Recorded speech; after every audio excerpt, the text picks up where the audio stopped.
All right, we have a fight from Danville Demolition 2. Um, this was back in 2012. It's a championship main event. David Sandt taking on Patrick Stewart from Raleigh, North Carolina.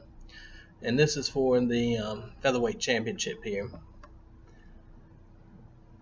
So you see Sandt, he represents Creighton's MMA. I know that I can't even remember what Patrick Stewart, his group was, but a very good group out of Raleigh, North Carolina.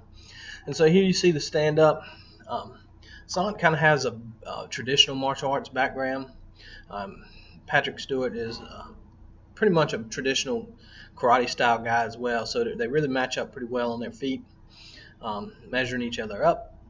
And here you have a little fake kick there. David Sandt is going to, well, that was a nice kick by Patrick Stewart. And the distance right here is Patrick Stewart's a little bit shorter than the other guy.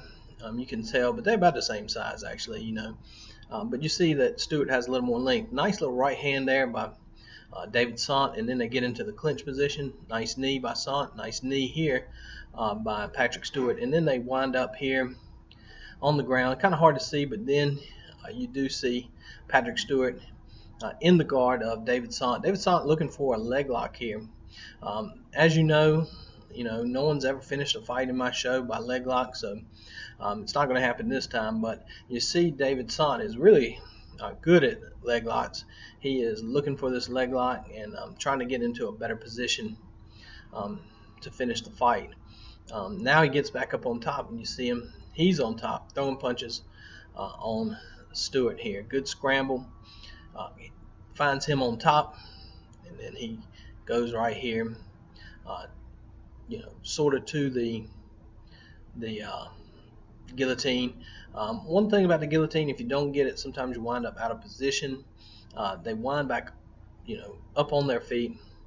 David Sandt looks like he's got one overhook, one under, and they're pummeling up against the cage right now. Pummeling is probably the most important thing in amateur fighting, in my opinion. And here you see he's going for the body lock. And, a couple of, strikes right here. But David Sandt actually got both hands wrapped around and is looking to trip him on his left leg here. Use his left leg to trip him and take the fight back to the ground. Here he's pushed him up against the cage, and he is just about to, take him down. But fight for that double underhook. You see that Patrick Stewart gets that double underhook takedown, winds up into the side position. A good position for him. He tries to step over. He actually does step over, which, Sandt gives up his back, which, it's damn if you do, damn if you don't. You want to give up your back, or do you want to, stay mounted? This is a position right here you don't see very often. He's going for the choke here, but Sandt is really fighting hands. He's not in a good position. But watch this right here, a nifty little move where he steps over, pulls him down into the armbar. Okay, he doesn't do the face down armbar. He steps over and comes and sits back into this armbar, and then he gets the armbar. David Sandt has to tap, and a good fight for Patrick Stewart. One of those things that you just go, man, Patrick Stewart, a lot of potential.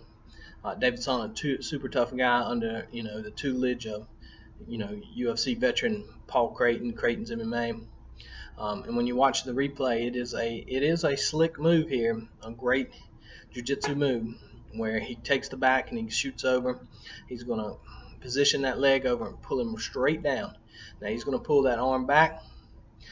David Sandt trying to fight, by holding on to his arm, but eventually he has to give it up, and there it is, the arm bar.